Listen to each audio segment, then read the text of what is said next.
Hi friends, welcome to Shreyas Infotech. ఇవాళ ఈ వీడియోలో మన తెలంగాణ గవర్నమెంట్ ఇచ్చే ఈ స్కూటర్ పథకానికి ఆన్లైన్ లో ఎలా అప్లై చేయాలి, ఈ పథకానికి ఎవరు అర్హులు అండ్ ఈ స్కీమ్ కోసం కావాల్సిన డాక్యుమెంట్స్ ఏంటి మొదలగు వివరాలు స్టెప్ బై స్టెప్ చెప్తాను. దయచేసి వీడియోని లైక్ చేయండి. సో ఈ పథకం యొక్క ముఖ్య ఉద్దేశం తెలంగాణలోని మైనార్టీ మరియు వెనుకబడిన వర్గాల వారిని ఉద్దేశించి స్కూటర్ కాస్ట్ మొత్తం 1,50,000 వరకు ఉంటే అందులో 80% గవర్నమెంట్ సబ్సిడీ ఇవ్వనుంది. మిగతా 20% మాత్రమే బెనిఫిషరీ కట్టుకోవాలి.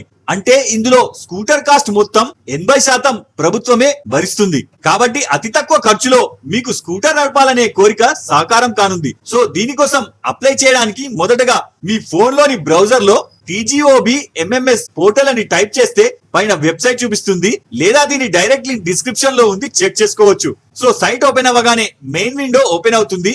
ఇందులో ఇక్కడ మీకు ఒక పాపప్ వస్తుంది, క్లోజ్ చేయండి. తర్వాత ఇందులో left side apply online for registration ఈ స్కూటర్ అని ఉంటుంది, సెలెక్ట్ చేయండి. ఇప్పుడు అప్లికేషన్ ఓపెన్ అవుతుంది. ఇందులో ఫస్ట్ ఆధార్ ప్రకారం మీ పేరు ఎంటర్ చేసి దాని పక్కనే ఆధార్ కార్డ్ నంబర్ ఎంటర్ చేయండి. ఇప్పుడు మీ Aadhaar number and name verify అయితే ఇక్కడ మీ రేషన్ కార్డ్ నంబర్ ఆటోమేటిక్ గా వచ్చేస్తుంది.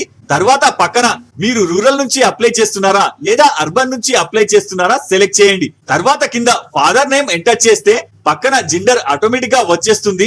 తర్వాత కింద మీ caste and income certificate optional కాబట్టి కింద నంబర్ ఎంటర్ చేయండి లేదా వదిలేయండి. తర్వాత కింద డేట్ ఆఫ్ బర్త్ విషయంలో మీ కనీస వయసు 21 నుంచి 40 ఏళ్ల లోపు వయసున్న వారు మాత్రమే దీనికి అర్హులు. తర్వాత పక్కన మీ యాన్యువల్ ఇన్కమ్ రూరల్ అయితే 1,80,000, అర్బన్ అయితే 2 లక్షలు లేదా అంతకంటే ఎక్కువ ఎంటర్ చేసుకోవచ్చు. తర్వాత ఇక్కడ మీ ప్రెసెంట్ మొబైల్ నంబర్ ఎంటర్ చేసి కింద రిలీజియన్ లో మీ religion Muslim, Sikh or Buddhist or any other అయితే సెలెక్ట్ చేయండి. తర్వాత పక్కన మీ ఎడ్యుకేషన్ క్వాలిఫికేషన్ అనేది కనీస అర్హత 10వ తరగతి తప్పనిసరి, గరిష్టంగా ఎంతైనా చదువుకోవచ్చు. తర్వాత కింద డ్రైవింగ్ లైసెన్స్ ఆప్షన్ లో మీకు కనీసం 2 వీలర్ డ్రైవింగ్ తప్పనిసరి, దాని నంబర్ ఇక్కడ ఎంటర్ చేయండి. ఒకవేళ లేకుంటే 2 వీలర్ డ్రైవింగ్ లైసెన్స్ అప్లై చేసుకోండి, 1 వీక్ లో వచ్చేస్తుంది. లింక్ డిస్క్రిప్షన్ లో ఉంది, చెక్ చేసుకోండి. అలాగే పక్కన లైసెన్స్ ఇష్యూ డేట్ ని సెలెక్ట్ చేయండి. ఇది ఎక్స్పైర్ అవ్వకుండా ఉండాలి. ఒకవేళ ఎక్స్పైర్ అయితే రెన్యువల్ చేసుకోండి. తర్వాత సెకండ్ స్టేజ్ అడ్రస్ డీటెయిల్స్ లో ఫస్ట్ మీ డిస్ట్రిక్ట్ ని సెలెక్ట్ చేసి పక్కన మండల్ ని సెలెక్ట్ చేయండి. తర్వాత కింద పంచాయత్ అంటే మీరు సెలెక్ట్ చేసుకున్న మండల్ ని బట్టి కింద రూరల్ అయితే విలేజ్ నేమ్, అర్బన్ అయితే వార్డ్ నంబర్స్ వస్తాయి, సెలెక్ట్ చేయండి. చివరిగా మీ హౌస్ నంబర్ ఎంటర్ చేసి కింద మీ కాంటాక్ట్ ఆధార్ అడ్రస్ ఎంటర్ చేయండి. ఇప్పుడు థర్డ్ స్టేజ్ అప్లికేషన్ కి సంబంధించి కింద 7 రకాల డాక్యుమెంట్స్ ప్రూఫ్ ని అప్లోడ్ చేయాలి. అందులో ముఖ్యమైనవి 1 మీ పాస్పోర్ట్ ఫోటో, 2 మీ లేటెస్ట్ ఆధార్ కార్డ్ కాపీ, 3 మీ ఇన్కమ్ డిక్లరేషన్ సర్టిఫికేట్ ఆప్షనల్ ఉంటే అప్లోడ్ చేయండి లేదా వదిలేయండి. 4వది క్యాస్ట్ సర్టిఫికేట్ ఉంటే అప్లోడ్ చేయండి, లేకుంటే మీ కుల సంఘం ధృవీకరణ పత్రం అప్లోడ్ చేస్తే సరిపోతుంది. 5 మీ రేషన్ కార్డ్, 6 మీ SSC సర్టిఫికేట్ అండ్ చివరిగా 7 మీ డ్రైవింగ్ లైసెన్స్ కాపీ.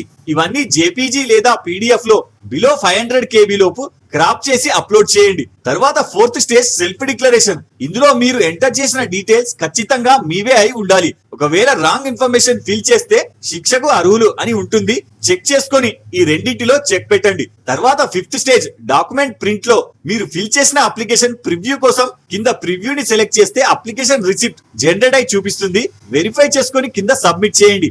అంతే. ఇప్పుడు దీనికి సంబంధించిన అప్లికేషన్ సక్సెస్ఫుల్ గా సబ్మిట్ అయినట్టు మీ రిజిస్టర్ మొబైల్ నంబర్ కి ట్రాకింగ్ నంబర్ మెసేజ్ వస్తుంది. అప్రూవ్ అయ్యే వరకు వెయిట్ చేయండి. సో ఈ వీడియోలో మీకు ఏమైనా డౌట్ ఉంటే నాకు కింద కామెంట్ చేయండి. ఇలాంటి మరిన్ని అప్డేట్స్ కోసం వీడియో లైక్ చేసి ఛానల్ సబ్స్క్రైబ్ చేసుకోగలరు. జై హింద్.